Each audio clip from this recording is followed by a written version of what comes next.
Supreme court ప్రధాన న్యాయమూర్తి BR గవాయ్పై జరిగిన దాడి యత్నాన్ని ఖండించారు మహబూబాబాద్ జిల్లా సిపిఐ జిల్లా కార్యదర్శి విజయసారథి.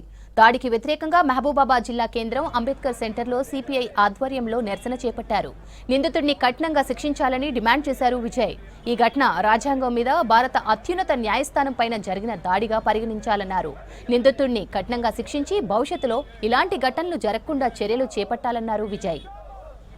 సుప్రీంకోర్టు ప్రధాన న్యాయమూర్తి బిఆర్ గవాయ్ పైన రాకేష్ అనేటువంటి న్యాయవాది జరిపినటువంటి దాడి యత్నాన్ని తీవ్రంగా సిపిఐ పార్టీ ఖండిస్తూ ఉన్నది. ప్రధానంగా ఇవాళ రాజ్యాంగం పైన దాడికి అనేక శక్తులు పూనుకుంటున్నాయి. మతతత్వ శక్తులు ఇవాళ పెట్టరేగిపోతూ ఉన్నాయి. తమకు అనుకూలమైనటువంటి తీర్పులు రాకపోతే, తమ అనుకున్నట్టుగా తీర్పులు ఇవ్వకపోతే ఇవాళ దాడులు చేయాలనేటువంటి ప్రయత్నాన్ని తీవ్రంగా ఖండిస్తూ ఉన్నాం.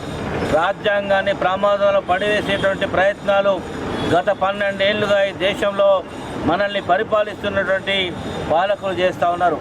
అందుకు ఊతమిచ్చేటువంటి విధంగా ఇవాళ ఈ యొక్క ఘటన తారాస్థాయికి చేరి ఒక పరకష్టగా మారినటువంటి విషయాన్ని మీ దృష్టికి తీసుకొస్తా ఉన్నా. రాజ్యాంగంలో ఉన్నటువంటి విలువలు, రాజ్యాంగాన్ని, వ్యక్తి స్వేచ్ఛ, వ్యక్తికి సంబంధించిన అనేకమైనటువంటి అంశాలను ఇవాళ తుంగలో దొక్కే ప్రయత్నాలు చేస్తూ ఉన్నారు. సుప్రీంకోర్టు సిజేఐ ప్రధాన న్యాయమూర్తి అంటే తమ ప్రభుత్వానికి సంబంధించిన వ్యక్తిలాగా ఆయన వినాలనేటువంటి ఒక అభిప్రాయాన్ని ఇవాళ పాలకులు చేస్తున్నటువంటి వేళ ఇటువంటి ఘటన జరగడం దురదృష్టకరం.